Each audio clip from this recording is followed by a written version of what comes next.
Hello students, welcome है आपका मेरे यूट्यूब चैनल जिसका नेम है बायोलॉजी बाय अंचल सर।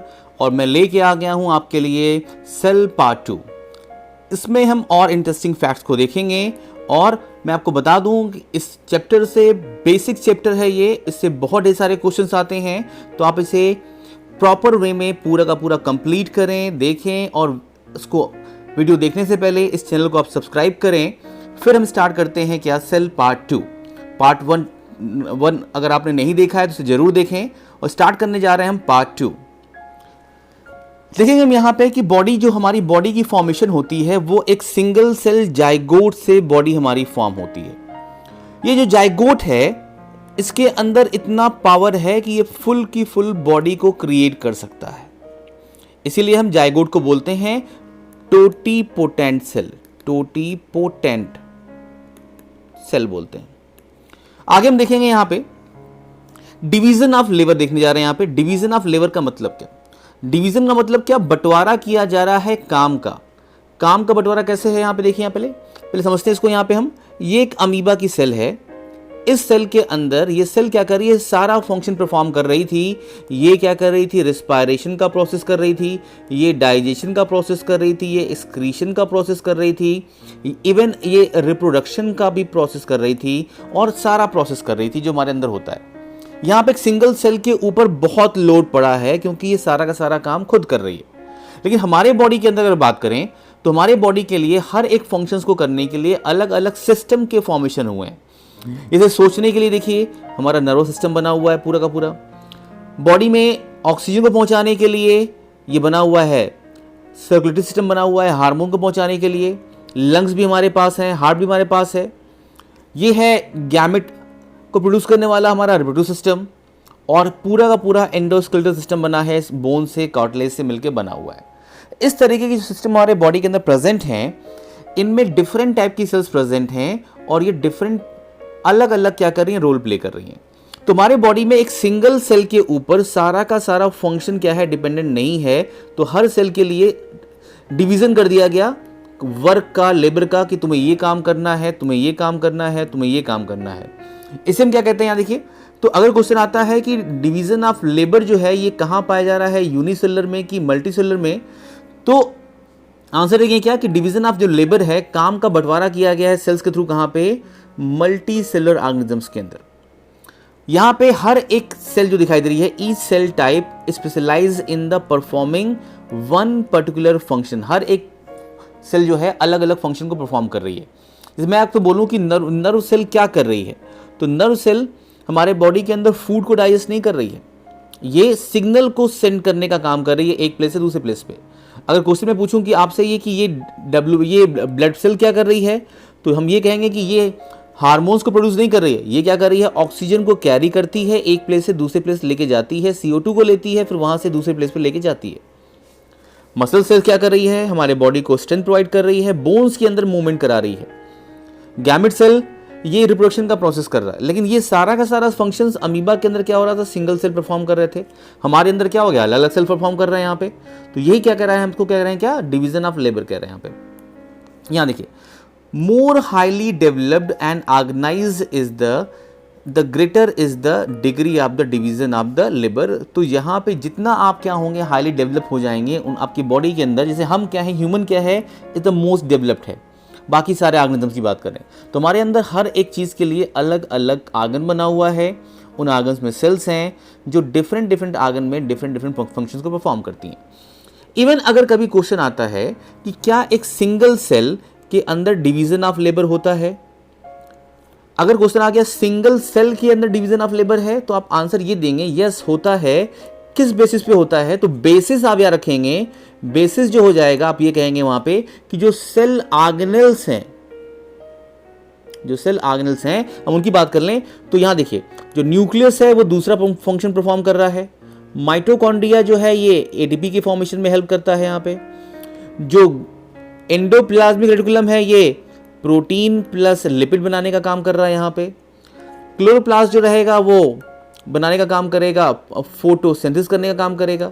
तो सेल ऑर्गेनेल्स जो हैं वो अलग अलग फंक्शंस के बेसिस पे कह सकते हैं कि डिवीजन ऑफ लेबर शो कर रहे हैं। तो अगर क्वेश्चन आएगा कि सेल एक सिंगल सेल के अंदर डिवीजन ऑफ लेबर है कि नहीं है यूनिसेलुलर ऑर्गेनिज्म के अंदर, तो कहेंगे हाँ वहाँ पे है, लेकिन बेसिस क्या है कि सेल ऑर्गेनल्स अलग अलग काम कर रहे हैं, उस बेसिस पे हम कह सकते हैं कि डिवीजन ऑफ लेबर है।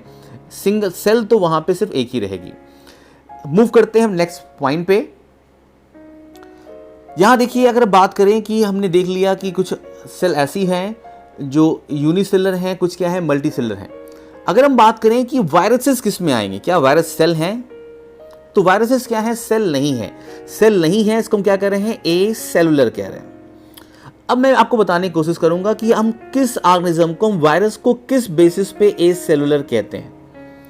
अगर मैं आपसे बात करूं बैक्टीरिया के बारे में, तो बैक्टीरिया के अंदर मेम्ब्रेन बाउंड सेल ऑर्गेनल्स तो नहीं है, लेकिन इसके अंदर राइबोसोम्स क्या होता है, प्रेजेंट होता है। प्लस इसके अंदर साइटोप्लाज्म क्या होता है, प्रेजेंट होता है। साइटोप्लाज्म और सेल ऑर्गेनल का होना जरूरी है एक सेल को रिप्रेजेंट करने के लिए। एक सेल को रिप्रेजेंट करने के लिए साइटोप्लाज्म, राइबोसोम्स का होना जरूरी है रिप्रेजेंट करने के लिए। तो यहां दिखाई दे रहा है बैक्टीरिया के अंदर ये प्रेजेंट है। लेकिन अगर बात करें हम वायरस की बात करते हैं, तो वायरस के पास तो दोनों नहीं है। इसके पास साइटोप्लाज्म भी नहीं है, ये लैक करता है कि इसको साइटोप्लाज्म इसके पास नहीं है, साथ में इसके पास कोई भी मेम्ब्रेन बाउंड सेल ऑर्गेनल्स नहीं पाए जाते हैं। ये दोनों चीज नहीं पाया जाता, इसलिए हम क्या कहते हैं, इसे हम ए सेलुलर कहते हैं। आपने सुना होगा कि वायरस क्या करते हैं, मल्टीप्लाई करते हैं। एक वायरस से थाउजेंड्स ऑफ वायरस बन सकते हैं। तो ये कैसे बनते हैं, हर एक वायरस कैपेबल होता है एक सेल के अंदर एंटर करने के लिए। वायरस दो टाइप के हो सकते हैं, कुछ प्लांट सेल पे इफेक्ट करते हैं, कुछ एनिमल सेल पे इफेक्ट करते हैं, कुछ अदर ऑर्गेनिजम्स पे क्या करते हैं, इफेक्ट करने का काम करते हैं, अदर ऑर्गेनिजम्स पे इफेक्ट करने का काम करते हैं। यहां देखिए, ये जो वायरस है ये एंटर कर जाता है सेल के अंदर। सेल के अंदर जहां पे डीएनए प्रेजेंट होता है, उसमें अपने डीएनए को, वायरस के अंदर या तो डीएनए हो सकता है या तो क्या हो सकता है, आरएनए हो सकता है। दोनों एक साथ कभी नहीं होते, याद रखिएगा। अगर डीएनए है तो आरएनए ही, अगर आरएनए है तो क्या होगा, डीएनए नहीं होगा। यहाँ पे दोनों में से कोई एक ही होगा। और इसके ऊपर क्या होता है, दो चीजें होती हैं वायरस के अंदर, एक होता है डीएनए, आरएनए, और प्रोटीन में बताऊंगा अभी आपको आगे। अब ये जाता है इस सेल के डीएनए से, अपने डीएनए को जाके अटैच कर देता है। अब अपने डीएनए से इस सेल के डीएनए को, पूरे के पूरे फंक्शंस को क्या करता है, ये हाईजैक कर लेता है, अपने कंट्रोल में कर लेता है। इसी को कहते हैं, जब अगर डीएनए पूरा का पूरा कंट्रोल में आ गया, तो उस सेल की पूरी मेटाबॉलिक मशीनरी क्या होगी, कंट्रोल में आ गई। ये डीएनए है, यही सारा का सारा फंक्शन सेल में करवाता है। अगर इस डीएनए को इस वायरस ने हाईजैक कर लिया, जैसे कि एक प्लेन है, प्लेन के अगर पायलट को टेररिस्ट हाईजैक कर लेते हैं तो क्या होता है, प्लेन उसके पूरे कंट्रोल में आ जाता है। सेम कंडीशन यहाँ पे है, ये एक टेररिस्ट के फॉर्म में एंटर किया यहाँ पे, और उस पूरे के पूरे डीएनए को क्या कर लिया, इसने हाईजैक कर लिया। अब ये डीएनए वही काम कहेगा, ये जो वायरस का डीएनए कहेगा। अब ये वायरस का डीएनए अपने जैसे प्रोटीन को फॉर्म कराएगा, प्लस अपना, अगर ये इसका मटेरियल जेनेटिक मटेरियल डीएनए है तो डीएनए फॉर्म कराएगा, या इसका मटेरियल आरएनए है तो क्या करेगा, इससे आरएनए फॉर्म कराएगा ये। तो इसे हम कहते हैं क्या, कि वायरस ने क्या कर लिया, कि मेटाबॉलिक मशीनरी को क्या कर लिया, पूरा का पूरा क्या कर लिया, हाईजैक कर लिया। किसकी हाईजैक कर लिया, दूसरे सेल की कर लिया। क्यों कर लिया, क्योंकि उसके पास अपनी खुद की मेटाबॉलिक मशीनरी नहीं है। मेटाबॉलिक मशीनरी का मतलब क्या नहीं है, उसके पास साइटोप्लाज्म नहीं है, उसके पास मेम्ब्रेन बाउंड ऑर्गेनल्स नहीं है, कुछ भी वहां नहीं प्रेजेंट है। यहां दिखाई दे रहा है यहाँ पे। ये जो बैक्टीरियोफेज वायरस है, ये वायरस किल करता है बैक्टीरिया को। इसके ये टेल फाइबर्स दिखाई दे रहे हैं यहाँ पे, ये बैक्टीरिया के ऊपर अपने आप को अटैच कर लेता है, और अपने इस डीएनए को इस नेक के थ्रू, इस कैनाल के थ्रू क्या करता है, इस बैक्टीरिया के अंदर ये इंसर्ट कर देता है। बैक्टीरिया के डीएनए से इसका डीएनए जाके अटैच हो जाता है, और पूरे के पूरे बैक्टीरिया के मेटाबॉलिक मशीनरी को कंट्रोल कर लेता है। और बैक्टीरिया के अंदर जब ढेर सारे वायरस प्रोड्यूस हो जाते हैं, तो इसकी जो सेल वॉल है वो ब्रस्ट कर जाती है, और new virus, thousands of new virus क्या होंगे, इससे क्या होंगे, रिलीज होके एक दूसरे बैक्टीरिया को क्या करेंगे, ये इन्फेक्ट करने का काम करेंगे। तो यहाँ पे जो आपका हेड वाला पोर्शन दिखाई दे रहा है, ये बना हुआ है प्रोटीन से। तो वायरस के अंदर बस दो ही चीज़ दिखाई दे रही है, प्रोटीन और क्या दिखाई दे रहा है, डीएनए दिखाई दे रहा है। बाकी से और ये डीएनए दिखाई दिया, इसका क्या होगा, जेनेटिक मटेरियल है। अगर डीएनए है तो उसके अंदर क्या होगा, आरएनए यहाँ पे प्रेजेंट नहीं होगा। तो इसे आप याद रखेंगे क्या है, ये बैक्टीरियोफेज एक वायरस है जो बैक्टीरिया को किल करने का काम करता है, भूलना नहीं आप इसे। बगल में एक दूसरा डायग्राम दिखाई दे रहा है और ये डायग्राम दिखाई दे रहा है HIV का। HIV दो टाइप के होते हैं, HIV1 एंड HIV2। हम बात करेंगे HIV1 के बारे में बात कर रहे हैं यहाँ पे हम। तो HIV1 के बारे में अगर हम बात कर रहे हैं तो इसके अंदर सबसे पहला क्वेश्चन आता है कि एक सिंगल HIV के अंदर कुल कितने आरएनए के जीनोम पाए जाते हैं। आरएनए एज ए जीनोम दिखाई दे रहा है यहाँ पे, यहाँ देखिए। अब ये दिखाई दिया डीएनए वाला जीनोम, ये क्या दिखाई दे रहा है यहाँ पे, आरएनए वाला जीनोम। ऐसे वायरस जिनके अंदर आरएनए एज ए जीनोम होता है उसे हम क्या कहते हैं, रेट्रो वायरस कहते हैं, रेट्रो वायरस।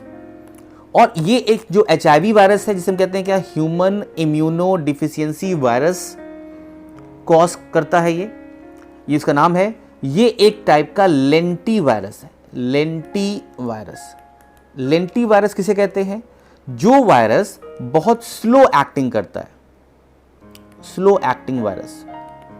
स्लो एक्टिंग का सेंस क्या है, स्लो एक्टिंग का सेंस ये है कि अगर ये वायरस हमारे बॉडी में आज इंटर करता है या किसी की बॉडी में इंटर किया हुआ है तो उसका जो प्रॉपर वे में अगर देखा जाए तो उसका जो सिम्टम्स आएगा, हो सकता है वो 5 इयर्स के बाद दिखाई दे, हो सकता है वो 10 इयर्स के बाद दिखाई दे, हो सकता है वो 2 इयर्स के बाद दिखाई दे, हो सकता है वो 3 इयर्स के बाद। तो ये अंदर जाके काफ़ी दिनों बाद क्या हो रहा है, ये सिम्टम्स शो कर रहा है। तो इस टाइप के वायरस को हम क्या कहेंगे, स्लो वायरस कहेंगे, क्या कहेंगे, लेंटी वायरस कहेंगे। इस बात को याद रखेंगे आप।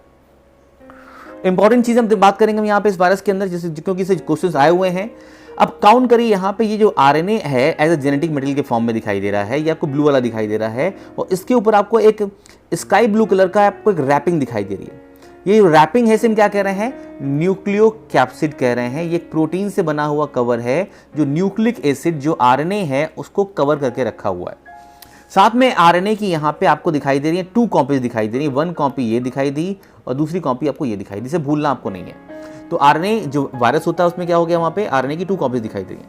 साथ में इसके अंदर जो एंजाइम दिखाई दे रहा है, ये एंजाइम बहुत जरूरी है, इसे क्या कहते हैं, रिवर्स ट्रांसक्रिप्टेज कहते हैं। अगर क्वेश्चन आता है कि रिवर्स ट्रांसक्रिप्ट किस वायरस में पाया जा रहा है तो आंसर क्या देंगे आप, HIV के अंदर रिवर्स ट्रांसक्रिप्टेज पाया जाता है।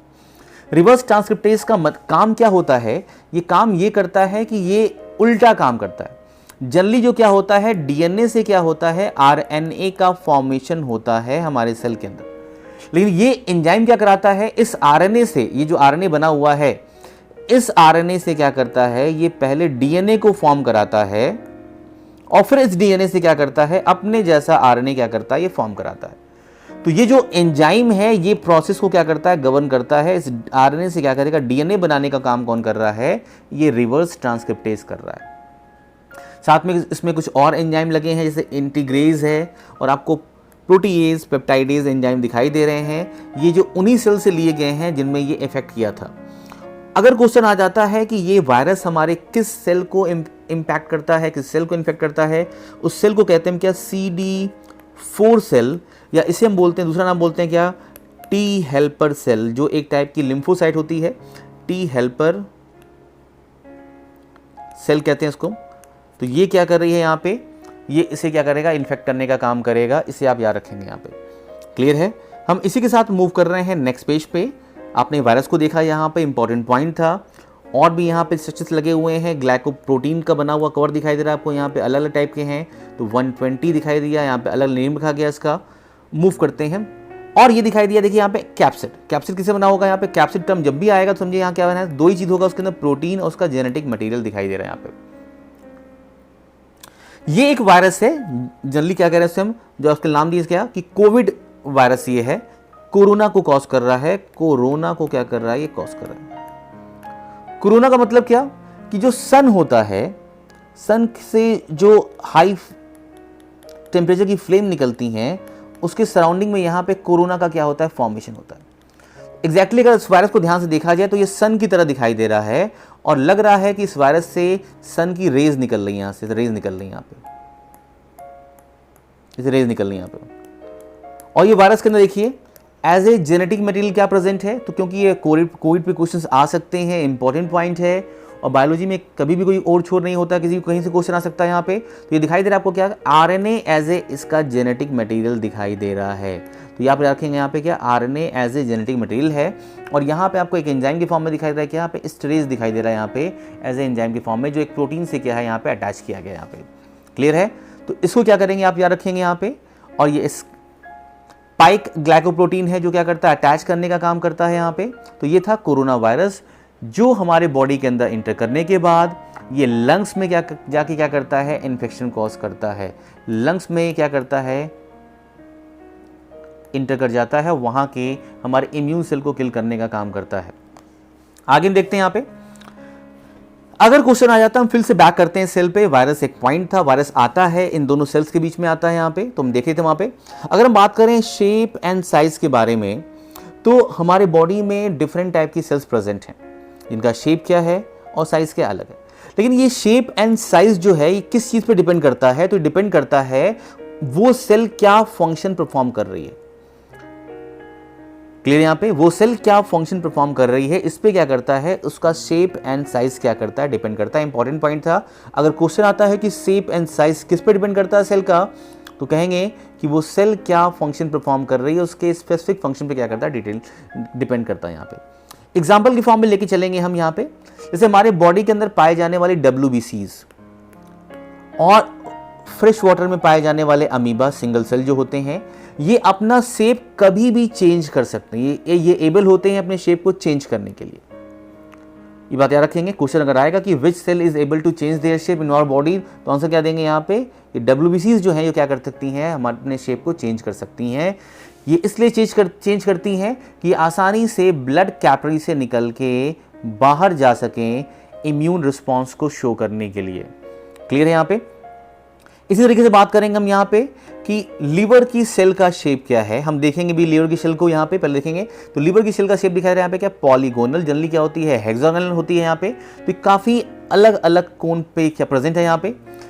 फीमेल के अंदर जो ओवरी में ओवम का फॉर्मेशन होता है per month, one single ovum का फॉर्म होता है, या एक की बात कर लीजिए हम, उसे हम एक भी कहते हैं, वो क्या होता है, राउंड इन शेप है। इसे क्या करना है, रोल करना है, आगे मूव करना है। इसके अंदर ढेर सारा साइटोप्लाज्म प्रेजेंट है। आगे ये जाइगोट में कन्वर्ट होगा, इसलिए क्या होगा, इसका शेप क्या हो गया यहाँ पे, स्फेरिकल हो गया यहाँ पे। स्मूथ मसल सेल्स जो हमारे इंटरनल आर्गन्स में पाई जाती है, और इसका जो शेप है काफी लंबा दिखाई दे रहा है, दोनों साइड से पॉइंटेड दिखाई देगा। मैं आपको डायग्राम में दिखाऊंगा इसको। क्रोमैटोफोर्स की बात करते हैं। क्रोमा का मतलब क्या, कलर, और फोर्स का मतलब यहाँ बियरर, जो कलर को बियर करते हैं। कई ऑर्गेनिज्म के अंदर एबिलिटी होती है कलर को चेंज करने की, तो उनकी जो सेल्स होती हैं जो कलर को कंटेन करती हैं, उन्हें क्या करते हैं हम, क्रोमैटोफोर कहते हैं। और इन्हीं सेल को हम बोल सकते हैं क्या, पिगमेंट सेल, क्योंकि इनके अंदर क्या होता है, पिगमेंट प्रेजेंट होता है। और ये सेल्स क्या होती हैं, ब्रांच होती हैं। मैं दिखाऊंगा आपको। आरबीसी का शेप क्या है, ये डिस्क्वाइडल है। क्यों डिस्क्वाइडल है, क्योंकि इसको काफी पतली पतली कैपिलरी में क्या करना है, मूव करना है। और डिस्क्वाइडल शेप क्या करता है, इसके सरफेस एरिया को इंक्रीज करता है, साथ में इसमें मूवमेंट भी काफी इजी बनाता है। जर्म सेल की हम बात करते हैं। जर्म सेल का मतलब क्या, जैसा कि हमारा टेस्टिस है, मेल के अंदर टेस्टिस प्रेजेंट होता है और फीमेल के अंदर ओवरी प्रेजेंट होती है। ओवरी एंड टेस्टिस के अंदर इसकी ये वॉल हो गई, इसकी वॉल पे यहाँ पे जो सेल्स लगी हुई हैं, इंटरनल सेल की बात करते हैं, जहां पे गैमेट का फॉर्मेशन होता है। तो वो लेयर जिन सेल से गैमेट का फॉर्मेशन हो रहा है, स्पर्म का फॉर्मेशन हो रहा है या ओवम का फॉर्मेशन होता है, हम उन लेयर की बात करें तो उन लेयर को कहते हैं क्या, जर्मिनल एपिथेलियम। क्या कहते हैं उसे हम, जर्मिनल एपिथेलियम। उसी को हम कह रहे हैं क्या, वहां पे जर्मिनल एपिथेलियम की cells called the germ cells. और उनका शेप क्या होता है, क्यूबाइडल होता है, क्यूबाइडल शेप की होती है। बहुत ही इंपॉर्टेंट है ये पॉइंट, कई एग्जामिनेशन में आया हुआ है यहाँ पे, इसे आप लर्न करेंगे अच्छी तरीके से। यहाँ पे बात करते हैं बोन सेल की, जो हमारा मेन एंडोस्केलेटन है बोन सेल। ये एक स्टेलेट टाइप की है। स्टेलेट का मतलब क्या, जैसे ये मानिए कि जैसे सन होता है, सन से रेज निकलती रहती हैं, इसे हम बोलते हैं क्या, रेडिएटिंग। तो उस टाइप की सेल्स को बोलते हैं क्या, हम स्टेलेट बोलते हैं, जिसमें लगे कि सन की तरह से रेज निकल के बाहर आ रहा है। और फैट की सेल क्या दिखाई दे रही है यहाँ पे, एलिप्टिकल दिखाई दे रही है। मैं सारी सेल को दिखाऊंगा। हम मूव करते हैं आगे की तरफ। ये दिखाई दिया आपको, पहली सेल दिखाई दे रही है यहाँ पे, और ये क्या है, हमारी स्मूथ मसल की सेल दिखाई दे रही है। और यहाँ देखिए इस साइड आपको पॉइंटेड दिखाई देगा, आपको इस साइड पॉइंटेड दिखाई देगा। यहाँ पे इस सेल पे कोई भी आपको बैंड नहीं दिखाई दे रहा है, हर सेल क्या कर रही है, बियर कर रही है, न्यूक्लियस को बियर कर रही है। तो ये पॉइंटेड सेल है, काफ़ी लंबी लंबी सेल है, अपने फंक्शन के रिगार्डिंग इसको बनाया गया। मैंने बताया आपको ये बोन की सेल है जो एक सन का अपीयरेंस दे रही थी। यहाँ देखिए सन की तरह ये दिखाई दे रही है यहाँ पे, और इससे रेज निकलता हुआ दिखाई दे रहा है, ये रेज। ये जो है एक फैट की सेल है जिसे हम कहते हैं क्या, एडिपोसाइट, एडिपोसाइट कहते हैं। इसके अंदर ये काफी बड़ा जो एरिया दिखाई दे रहा है, ये फैट का रिजर्वायर है। इसके अंदर फैट क्या हो रहा है, स्टोर करके रखा जा रहा है इमरजेंसी यूज के लिए। मूव करते हैं नेक्स्ट सेल की तरफ हम। यहाँ पे ये दिखाई दिया हमारा एक स्पर्म सेल, जिसे हम क्या कह रहे हैं, स्पर्मेटोजोन कहते हैं। और ये एक फीमेल का गैमेट है जिसे क्या कह रहे हैं, हम ओवम कह रहे हैं। क्लियर है। यहाँ पे स्पर्म की अगर बात करें, ये हो गया एक्रोसोम जो अपने अंदर ढेर सारे एंजाइम्स को रखता है, और इसका फॉर्मेशन होता है क्या, गोल्जी एपरेटस से इसका फॉर्मेशन होता है। ये न्यूक्लियस हो गया जिसके अंदर हाफ क्रोमोसोम होते हैं, ये 23 क्रोमोसोम ये बियर करता है यहाँ पे। ये साथ में माइटोकॉन्ड्रिया है जो इसको एनर्जी प्रोवाइड करने का काम करता है। इसके अंदर 20 से लेके 25 माइटोकॉन्ड्रिया हो सकते हैं। इसका पूरा का पूरा जो सेल है ये प्लाज्मा मेम्ब्रेन से आपको कवर दिखाई दे रही है, यहाँ से लेके यहाँ तक। क्लियर यहाँ पे। तो ये हो गया मेल गैमेट के बारे में हम बात करेंगे। यहाँ पे ये है फीमेल गैमेट की बात कर रहे हैं यहाँ पे। तो फीमेल गैमेट की जो ओरिजिनल सेल दिखाई दे रही है यहाँ से यहाँ तक दिखाई दे रही है। इसका ये आउटर लेयर दिखाई दे रहा है, जिसे हम क्या कर रहे हैं, क्या जोना पैलासिडा कह रहे हैं। जोना पैलासिडा का मतलब होता है एक ऐसा जोन जो ट्रांसपेरेंट हो। पैलासिडा का मतलब क्या होता है, ट्रांसपेरेंट। ये नॉन सेलुलर लेयर है, ये नॉन सेलुलर लेयर है। ये नीट में क्वेश्चन आ चुका है कि नॉन सेलुलर लेयर कौन सी होती है, हम बोलेंगे जोना पैलासिडा होती है यहाँ पे। इसके अंदर ये दिखाई दिया यहाँ पे, लेयर दिखाई दे रही है यहाँ पे। इसके अंदर पूरा का पूरा क्या है, एक साइटोप्लाज्म है, काफी ज्यादा साइटोप्लाज्म रखा हुआ है, क्योंकि ये सेल क्या करेगी, इसका न्यूक्लियस क्या करेगा, इसके अंदर इंटर करेगा, और इसके अंदर क्या होगा, फर्टिलाइजेशन होगा। और ये दिखाई दे रहा है यहाँ पे इसका फर्स्ट पोलर बॉडी। जब स्पर्म इसके अंदर इंटर कर जाता है, इसका न्यूक्लियस इंटर करने जाता है, तो ये डिवाइड करता है, और फिर क्या होती है, सेकेंड पोलर बॉडी का फॉर्मेशन होता है। और इस सेकेंड पोलर बॉडी और ये बनता है यहाँ पे ओवम बनता है, जिसे हम ओटिड कहते हैं। और स्पर्म का न्यूक्लियस और ये ओवम फिर क्या करते हैं, फ्यूज करते हैं, जिससे क्या होता है, जाइगोट का फॉर्मेशन होता है। तो ये भी नीट का क्वेश्चन आ चुका है यहाँ पे। ये पूछा गया था कि ओवम कब बनता है, फर्टिलाइजेशन के पहले कि फर्टिलाइजेशन के बाद। तो जल्दी हम इसको ओवम जो बोल रहे हैं, असल में ये ओवम नहीं है, ये क्या है, सेकेंडरी oocyte है जो ओवोल्यूशन के टाइम में निकल के बाहर आया था।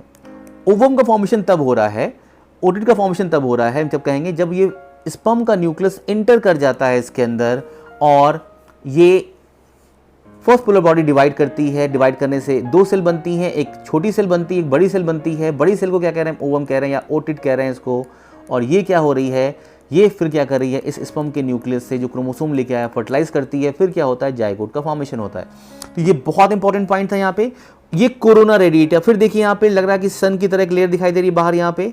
जब जब सन की लेयर आएगी हम क्या नाम देंगे उसको, कोरोना कहेंगे। यहाँ पे सन की तरह अपीयरेंस दिखाई देगा, लग रहा है कि सन की तरह से यहाँ पे रेज निकल के बाहर आ रही है, यहाँ से रेज निकल के बाहर आ रही है, यहाँ से रेज निकल के बाहर आ रही है। तो ये इंपॉर्टेंट पॉइंट था।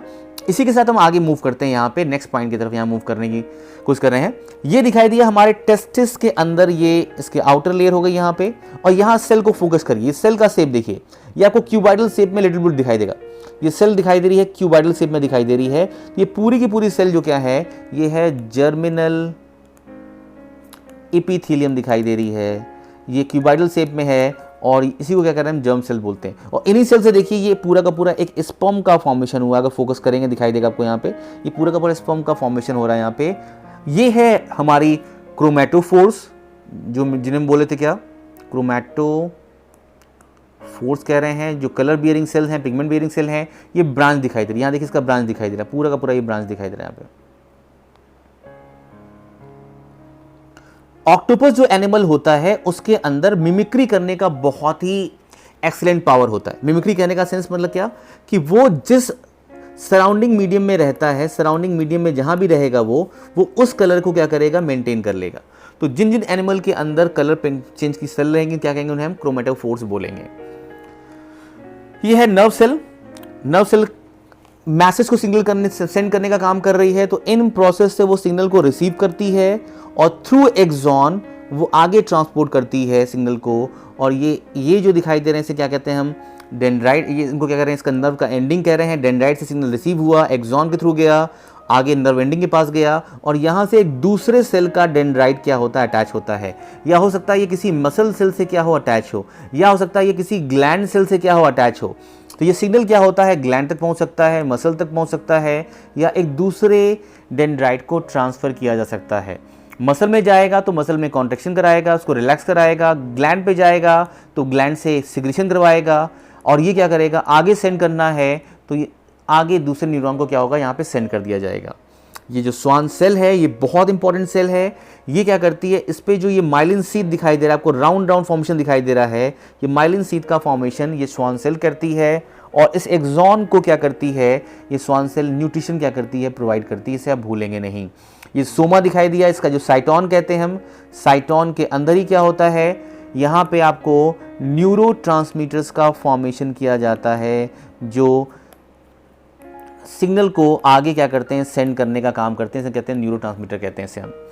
जनरली न्यूरोट्रांसमीटर की बात करें तो हम क्या कहते हैं उसको, ACH है। ACH क्या है, एक न्यूरोट्रांसमीटर है जो हमारे बॉडी में यूटिलाइज किया जाता है।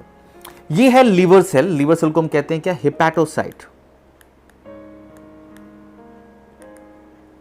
हिपैटो का मतलब ही क्या होता है, लीवर होता है, और हिपैटोसाइट का मतलब क्या, लीवर की सेल। ये आपको सेल दिखाई दे रही है, इसका एक ब्रांच, ये देखिए एक कॉर्नर ये हो गया यहाँ से यहाँ तक, दूसरा कॉर्नर ये दिखाई दिया, तीसरा कॉर्नर ये दिखाई दिया, फोर्थ ये दिखाई दिया, फिफ्थ ये दिखाई दिया और सिक्स वाला ये दिखाई दिया। तो ये सेल आपको दिखाई दे रही है, हेक्सागोनल है, पॉलीगोनल है, ढेर सारे यहाँ पे आपको दिखाई दे रहे हैं यहाँ पे। और ये सेल्स क्या करती हैं, हमारे बॉडी में जो लीवर है वो मैक्सिमम फंक्शंस को परफॉर्म करता है।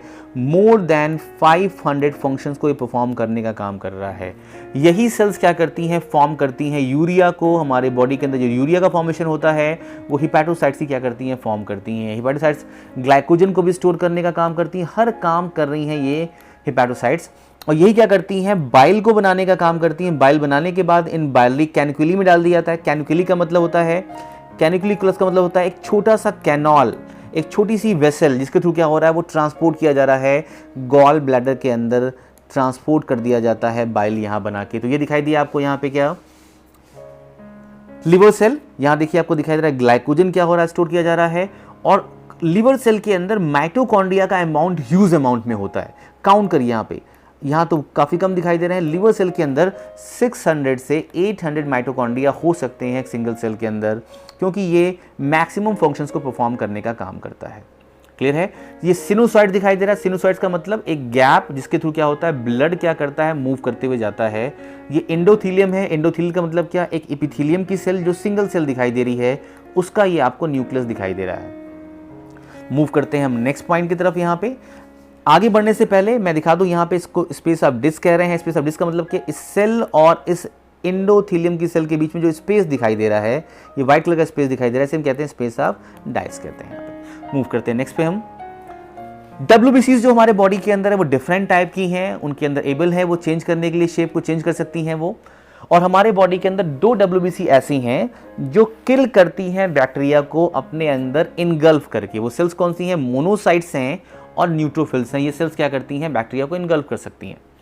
साथ में देखा जाए तो टोटल 5 टाइप की सेल्स दिखाई दे रही है यहाँ पे, monocyte, eosinophil, basophil, neutrophil, lymphocytes. Lymphocyte की बात करें तो इसे हम बोलते हैं क्या, बी लिम्फोसाइट, और इसे बोलते हैं क्या हम, टी लिम्फोसाइट्स।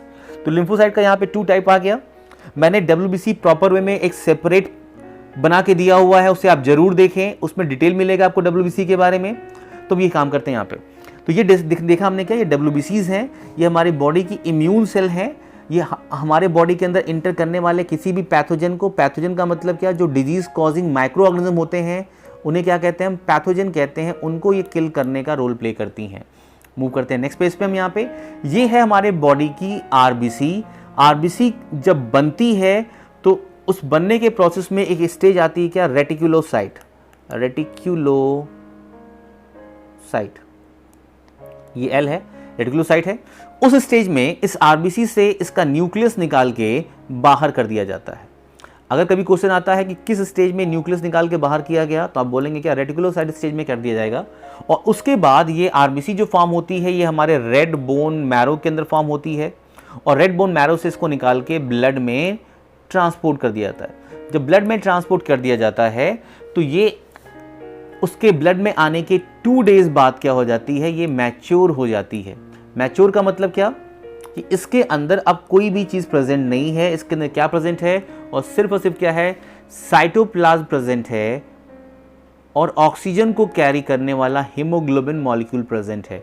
एक आरबीसी के अंदर 270 से लेके 280 मिलियन हीमोग्लोबिन के मॉलिक्यूल प्रेजेंट हो सकते हैं जो ऑक्सीजन को कैरी करने का काम करते हैं। और ये आरबीसी का जो शेप बनाया हुआ है ये ऐसा बना हुआ है कि अपने अंदर ज़्यादा से ज़्यादा हीमोग्लोबिन का स्टोर कर सके। न्यूक्लियस जब रहता है उसी समय इसके अंदर हीमोग्लोबिन का फॉर्मेशन स्टार्ट हो जाता है, और न्यूक्लियस बाहर हो गया। क्यों बाहर हो गया? क्योंकि ये हीमोग्लोबिन ज़्यादा से ज़्यादा, इवन इस सेल के अंदर कोई भी सेल ऑर्गेनेल प्रेजेंट नहीं है। माइटोकॉन्ड्रिया को हटा दिया गया, गोल्जी बॉडी को हटा दिया गया, एंडोप्लाज्मिक रेटिकुलम को हटा दिया गया, इवन हर चीज़ को हटा दिया गया। जब न्यूक्लियस हट गया तो इसके अंदर से डीएनए भी हट गया, डीएनए भी चला गया। अगर डीएनए नहीं है तो क्या इस पर वायरस का अटैक होगा? इसलिए जनरली हमारे आरबीसी के अंदर डीएनए नहीं होता, आरएनए नहीं होता, इसलिए इसके ऊपर वायरस का जनरली क्या होता है, अटैक नहीं होता, क्योंकि वायरस क्या करते हैं, डीएनए को ही क्या करते हैं, हाईजैक करने का रोल प्ले करते हैं। तो ये था हमारा सेल। इसके बाद स्टार्ट करते हैं। एक इंपॉर्टेंट पॉइंट है, बहुत इंपॉर्टेंट पॉइंट, इससे तमाम क्वेश्चंस आए हुए हैं यहाँ पे। हम कह रहे हैं यहाँ पे देखिए दो माइक्रोस्कोप के बारे में मैंने बताया था कि फर्स्ट वाले पार्ट में मैंने बताया था कि हम डिस्कस करेंगे इलेक्ट्रॉन माइक्रोस्कोप के बारे में, और हम देखेंगे कि और कौन कौन सी डिस्कवरी हुई यहाँ पे। कंपाउंड माइक्रोस्कोप और इलेक्ट्रॉन माइक्रोस्कोप के बारे में बात करेंगे। एक और माइक्रोस्कोप के बारे में बात करेंगे, इंपॉर्टेंट माइक्रोस्कोप है वो। तो पहले बात करते हैं कंपाउंड माइक्रोस्कोप को किसने इन्वेंट किया था। तो इन्वेंट करने वाले क्या है, जेड जैनसन। इन्हें आपको नेम को रट लेना है, लर्न कर लेना है, क्योंकि ये क्वेश्चन कई एग्जाम में आया है और इंपॉर्टेंट है, आ भी सकता है। साथ में बात करेंगे इसके डिटेल पॉइंट को देखेंगे नेक्स्ट स्लाइड में। इलेक्ट्रॉन माइक्रोस्कोप की अगर बात करें हम, तो इलेक्ट्रॉन माइक्रोस्कोप को इन्वेंट करने वाले हैं, डेवलप करने वाले हैं नॉल एंड रस्का, और ये 1940 के अप्रॉक्स इन्होंने क्या किया था, इसको यूज में लेके आए थे, इसको यूज करना स्टार्ट कर दिए थे। दोनों के अंदर एक कंपैरिजन है। यहां पे ग्लास लेंस क्या होता है, यूज होता है, ग्लास लेंस यूज होता है। लेकिन अगर बात करें हम इसके अंदर बात करें, इलेक्ट्रॉन माइक्रोस्कोप के अंदर बात करें, तो यहां पे जो यूज होते हैं इस लेंस को कहते हैं हम क्या, इलेक्ट्रोमैग्नेटिक लेंस। इलेक्ट्रोमैग्नेटिक लेंस कहते हैं, इसके थ्रू ये क्या होता है, इस्तेमाल किया जाता है। और साथ में यहाँ की अगर बात करें, कंपाउंड माइक्रोस्कोप की बात करें, तो यहाँ पे विजिबल लाइट क्या हो रही है, विजिबल लाइट जो है यहाँ पे लूट की लाइट जो है यहाँ पे यूटिलाइज की जा रही है। यहाँ पे विजिबल लाइट जो जनरली लाइट दिखाई देती है, जिसे हम देख सकते हैं। और वहीं अगर बात करें हम इलेक्ट्रॉन माइक्रोस्कोप की बात करें, तो यहाँ पे इलेक्ट्रॉन के बीम यूज किए जाते हैं, इलेक्ट्रॉन यूज किया जा रहा है in the place of visible light. ये बात रखेंगे। इसके अंदर जनरली हम सेल को देख सकते हैं, सेल के अंदर के स्ट्रक्चर को जनरली हम नहीं देख सकते। लेकिन इसके अंदर इलेक्ट्रॉन माइक्रोस्कोप की अगर बात करें, तो जिस सेल को देखेंगे वो सेल डेड हो जाएगी। क्यों डेड हो जाएगी? क्योंकि उसके ऊपर इलेक्ट्रॉन का बम्बार्डमेंट किया जा रहा है, इसलिए वो सेल डेड हो सकती है। तो इसमें अगर देख रहे हैं तो सेल क्या होती है, हम डेड सेल देखते हैं। इसमें भी देखते हैं तो क्या देखते हैं, हम डेड सेल देखते हैं, क्योंकि उनको दोनों को माउंट करना पड़ता है, स्टेन करना पड़ता है, और स्टेन की वजह से, स्टेन का मतलब सेल को कलर करना पड़ता है, और सेल की क्या होती है, डेथ हो जाती है। यहाँ भी इलेक्ट्रॉन माइक्रोस्कोप में उसको फिक्स करना पड़ता है। अलग अलग टाइप के फिक्सेसिंग एजेंट होते हैं। अगर हम कोई सेल देखना चाह रहे हैं तो उसको फिर क्या करना पड़ेगा, उसको पहले कलर करना पड़ेगा, इसे हम स्टेनिंग का प्रोसेस कहते हैं। और स्टेन करने के लिए इसे क्या करना, स्टेन करने के प्रोसेस में उसकी क्या होती है, डेथ होने लगती है सेल की।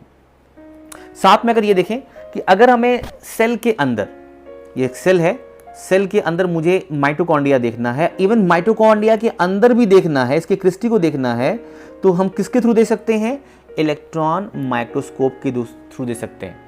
इस क्रिस्टी के ऊपर जो F1 पार्टिकल प्रेजेंट होते हैं, हम इनको भी देख सकते हैं। तो ये सब सेलुलर स्ट्रक्चर को देखने के लिए बना हुआ है। सेल के अंदर बहुत ही माइन्यूट स्ट्रक्चर को देख सकते हैं इसमें इलेक्ट्रॉन माइक्रोस्कोप से। इलेक्ट्रॉन माइक्रोस्कोप के आने के बाद जो रिवोल्यूशन था बायोलॉजी के फील्ड में, काफ़ी ज़्यादा क्या हो गया, इंक्रीज कर गया, क्योंकि इससे में काफ़ी साइंटिस्ट को हेल्प मिलने लगी। तो नॉल एंड रस्का के कंट्रीब्यूशन को आपको भूलना नहीं है, जिन्होंने इलेक्ट्रॉन माइक्रोस्कोप को बनाया था।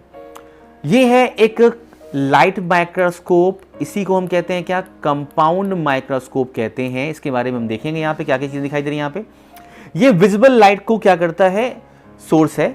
यहाँ पे लेंस पे लाइट पड़ती है, सनलाइट से आप देख सकते हैं। सनलाइट क्या करती है, एंटर करती है। ये जो एरिया दिखाई दे रहा है कंडेंसर कहलाता है। क्या कह रहे हैं हम, कंडेंसर कह रहे हैं इसको हम। कंडेंसर क्या करता है, लाइट को कंट्रोल करता है, लाइट को कंट्रोल कर सकता है। अब कंडेंसर क्या करता है, यहाँ पे जिसे हम क्या कर रहे हैं, इस स्टेज को, इसको क्या कहते हैं हम, स्टेज कहते हैं। ये this is the reason is called the stage. इसी स्टेज क्यों कहा गया, क्योंकि इसी स्टेज पे ऐसे बना हुआ है, एक प्लेस बना हुआ है, ये स्टेज हो गया। यहाँ पे बीच में होल है, इसी होल के ऊपर हम क्या करते हैं, अपने स्लाइड जो मैंने बनाई हुई है, हमने स्लाइड जो बनाई है, यहाँ पे स्लाइड बनाई, ये स्लाइड का जो स्पेसिमेन है वो क्या होता है, जनरली क्या होता है, इस होल के ऊपर आता है। इस होल से नीचे से लाइट आएगी, आपका अमीबा यहाँ रखा हुआ है, उसको पार करेगी, और पार करने के बाद ऊपर जो है इन लेंस के अंदर चली जाएगी। यहाँ पे इन जो लेंस लगे हैं इन्हें क्या बोल रहे हैं हम, ऑब्जेक्टिव लेंस कह रहे हैं। इंपॉर्टेंट पॉइंट है, इसको फोकस करना पड़ेगा। और मैं बता दूं, हमेशा स्पेसिमेन क्या होता है, सेंटर में रखा जाता है, सेंटर में रखा जाता है। तो ये कभी भी क्वेश्चन आएगा कि ये ग्लास स्लाइड है, ग्लास स्लाइड पे हम कहाँ रखते हैं, तो बोलेंगे कि हम एकदम सेंटर पे क्या करते हैं, स्पेसिमेन को रखते हैं। ग्लास स्लाइड को बनाने का प्रोसेस मैं बताऊंगा आपको सेपरेट स्लाइड में, ये प्रैक्टिकल कैसे किया जाता है, फिर आप जान जाएंगे। और इस स्लाइड से आप अब जब अपने स्कूल में जाएंगे, स्कूल जब भी आपका ओपन होगा, फिर आप क्या करेंगे, बहुत बढ़िया स्लाइड बनाएंगे। स्लाइड बनाने का मतलब, अगर आप अच्छी स्लाइड बनाते हैं तो आपके अंदर चांस है आप एक अच्छे एमएस बन सकते हैं। यहाँ देखिए एक ऑब्जेक्टिव लेंस दिखाई दिया यहाँ पे 3 टाइप के ऑब्जेक्टिव लेंस हो सकते हैं, जिनको हम रोटेट कर सकते हैं। अगर हमें हाई पावर का देखना है तो 100x इस्तेमाल कर सकते हैं, उससे लो पावर देखना है तो 45x इस्तेमाल कर सकते हैं, उससे कम पावर देखना है तो 10x इस्तेमाल कर सकते हैं। अपने हिसाब से आप मार्केट से खरीद भी सकते हैं डिफरेंट टाइप के लेंस को, इसमें आप क्या कर सकते हैं, अटैच कर सकते हैं। अब क्वेश्चन यहाँ पे ये आता है, जो माइक्रोस्कोप के क्वेश्चन आते हैं कि इस ऑब्जेक्टिव लेंस पे किस टाइप की इमेज का फॉर्मेशन होता है। तो इसे आपको लर्न करना पड़ेगा। इस ऑब्जेक्टिव लेंस पे जो इमेज बन रही है, इस स्पेसिमेन, इस अमीबा की इमेज बन रही है, हमने अमीबा यहाँ रखा है, अगर तो ये रियल होगी, साथ में क्या होगी, इनवर्टेड होगी। इसे आप याद कर लेंगे। ऑब्जेक्टिव लेंस पे क्या हो रही है, रियल इमेज बन रही है, साथ में क्या हो रही है, इनवर्टेड हो रही है। इसके हम ऊपर बढ़ते हैं। आपको यहाँ साइड में इस ऑब्जेक्टिव लेंस के ऊपर आपको दिखाई दिया, यहाँ से यहाँ तक उसको कहते हैं क्या, माइक्रोस्कोप की बॉडी दिखाई दे रही है। यहाँ पे ये बॉडी दिखाई दी, ये, और यहाँ पे आपको छोटा सा एक साइड में आपको एक स्क्रू दिखाई दे रहा है। ये छोटा है और इसके ऊपर आपको दिखाई दे रहा है काफी बड़ा स्क्रू दिखाई दे रहा है। तो आप इसे लर्न कर सकते हैं एक स्मॉल स्क्रू के फॉर्म में, एक लार्ज कोर्स के फॉर्म में। तो जो फाइन वाला है, इसका क्वेश्चन आता है कि फाइन वाले का क्या रोल होता है, तो आप आंसर देंगे कि फाइन वाले से हम क्या करते हैं, शार्प इमेज को क्या करते हैं, हम ऑब्टेन करने का काम करते हैं। इसे रोटेट करेंगे तो आपको शार्प इमेज क्या होगी, मिलेगी। अब इस बड़े वाले का क्या काम है, तो बड़ा वाला क्या करता है, इस आई लेंस से, अगर हम यहाँ पे हमारी आईज यहाँ रखी हुई है, हम आई से क्या करें, यहाँ देख रहे हैं लगा के ऊपर से, तो पहले हम क्या करते हैं, इसको रोटेट करते हैं। रोटेट करने से क्या करें, नाम क्या इसका है, कोर्स फोकसिंग व्हील है यहाँ पे, और इससे क्या होता है, डिजायर्ड फोकस क्या होता है, ऑब्टेन किया जाता है। जिसे आप लर्न करना पड़ेगा, डिजायर्ड फोकस क्या हो रहा है, इससे क्या हो रहा है, यहाँ पे ऑब्टेन किया जा रहा है, इससे आप भूलेंगे नहीं। अगर हम बात करें टॉप पे जो लेंस लगा हुआ, ये सारे के सारे लेंस क्या है, ये ग्लास के बने हुए, मैंने आपको बताया है अभी पहले वाले स्लाइड में। लेंस किसे बने हुए हैं, यहाँ पे ये ग्लास के बने हुए हैं। अब यहाँ देखिए इस आई पीस लेंस पे क्वेश्चन आता है कि इस आई पीस लेंस पे किस टाइप की इमेज का फॉर्मेशन होता है, तो आप आंसर क्या देंगे, यहाँ पे बन रहा है इरेक्ट, और यहाँ पे जो इमेज आ रही क्या है, इरेक्ट एंड वर्चुअल इमेज क्या हो रही है, यहाँ इस आई पीस लेंस पे क्या हो रही है, फॉर्म हो रही है। इसे आप क्या करेंगे, प्रॉपर तरीके से लर्न करेंगे। इस आई पीस लेंस पे क्या हो रहा है, इरेक्ट एंड वर्चुअल इमेज का क्या हो रहा है, फॉर्मेशन हो रहा है। ये था एक लाइट माइक्रोस्कोप। हम मूव करेंगे नेक्स्ट पे। एक दूसरा और एडवांस माइक्रोस्कोप आ रहा है, जिसे डिस्कवर किया था जर्निक ने, एफ जर्निक ने क्या किया था, इसे डिस्कवर किया था। यहाँ देखिए एफ जर्निक के बारे में बताऊंगा आपको डिटेल में, बहुत इंपॉर्टेंट साइंटिस्ट है वो। अब हम बात करेंगे यहाँ पे एफ जर्निक ने क्या किया, इसे डिस्कवर किया। डिस्कवर करने के बाद आपको ये दिखाई दे रहा है, ये जो फेज कंट्रास्ट माइक्रोस्कोप है, क्या नाम दे रहा है इसको हम, फेज कंट्रास्ट माइक्रोस्कोप नाम दे रहे हैं यहाँ पे।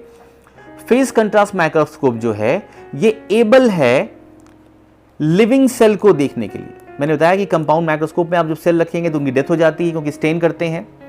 इवन जब इलेक्ट्रॉन माइक्रोस्कोप में उस पर इलेक्ट्रॉन का बम्बार्डमेंट में होता है तो उसकी डेथ हो जाती है। लेकिन अगर आपको कोई लिविंग सेल की स्टडी करनी है, आप एक साइटोलॉजिस्ट हैं, आप एक बायोलॉजिस्ट हैं, आप लिविंग सेल को देखना चाहते हैं, तो आपको ये फेज कॉन्ट्रास्ट माइक्रोस्कोप यूज करना पड़ेगा। आप ये चाहते हैं कि बिना मैं किसी सेल को स्टेन किए बिना मैं इसको कलर किए बिना मैं देखना चाहता हूं, तो अनस्टेन सेल को देखने के लिए भी क्या होगा, आपको इलेक्ट्रॉन माइक्रोस्कोप आएगा। ये क्वेश्चन के फॉर्म में आएगा कि अनस्टेन सेल को देखने के लिए कौन सा माइक्रोस्कोप यूज करते हैं, तो इलेक्ट्रॉन ये फेज कंट्रास्ट माइक्रोस्कोप को यूज करते हैं। लिविंग सेल को देखने के लिए तो फेज कंट्रास्ट माइक्रोस्कोप को देखते हैं। अगर क्वेश्चन आ जाता है कि आप अगर साइटोप्लाज्मिक मूवमेंट को देखना चाहते हैं कि साइटोप्लाज्म के अंदर जो साइक्लिक मूवमेंट होता है, ऐसे मूवमेंट होता रहता है, उसके अंदर जो एक्टिविटी चल रही है उसको कैसे देख सकते हैं, तो आंसर क्या होगा, फेज कंट्रास्ट माइक्रोस्कोप के थ्रू देख सकते हैं। इवन अगर आपको देखना है कि एक सेल के अंदर कैसे सेल डिवीजन हो रहा है, सेल डिवीजन का पूरा होल प्रोसेस कि ये सेल डिवीजन स्टार्ट हुआ, ये कैसे सेल आपस में डिवाइड कर रही है, यहाँ से इनके हर स्टेप की बात करें। सेल डिवीजन हमारे बॉडी में दो टाइप का होता है, एक को कहते हैं क्या माइटोसिस, जो हमारे बॉडी की सेल में होता है, एक होता है क्या मियोसिस, जो क्या होता है हमारे गैमेट सेल को फॉर्म करने के लिए होता है। तो ये दोनों टाइप का सेल डिवीजन अगर हमें स्टडी करनी है, इनके हर एक स्टेप को स्टडी करनी है, तो कौन सा माइक्रोस्कोप यूज करेंगे, हम फेज कंट्रास्ट माइक्रोस्कोप यूज करेंगे। और मैं आपको इंपॉर्टेंट बात बता दूं, एफ जर्निक ने इनके इस कंट्रीब्यूशन के लिए, क्योंकि इन्होंने इतना बढ़िया एक माइक्रोस्कोप बनाया, फेज कंट्रास्ट माइक्रोस्कोप बनाया, इनको 1953 में फिजिक्स का नोबेल प्राइज दिया गया था। फिजिक्स का नोबेल प्राइज दिया गया यहाँ पे, इनको दिया गया, जर्निक साहब को दिया गया, यहाँ पे साइंटिस्ट को दिया गया यहाँ पे। तो ये था हमारा आज का प्रॉपर कंटेंट यहाँ पे। नेक्स्ट पार्ट में हम देखेंगे सेल के ऑर्गेनेल्स को देखेंगे, हम सेल में कौन कौन से ऑर्गेनेल प्रेजेंट हैं, उनका फंक्शन क्या क्या है, तो आपको मिस नहीं करना है। और प्लीज़ आप इसे सब्सक्राइब करें और बेल आइकन को जरूर प्रेस करें। अगर नहीं करेंगे तो आपको प्रॉपर वे में नहीं मिल पाएगा इंफॉर्मेशन, जिससे आपका वो इंपॉर्टेंट पॉइंट मिस हो जाएगा जो आपके एग्जामिनेशन में एज ए क्वेश्चन के फॉर्म में दिखाई देगा। तो आप बार बार देखें, रिवाइज करें। So student, take care and all the best.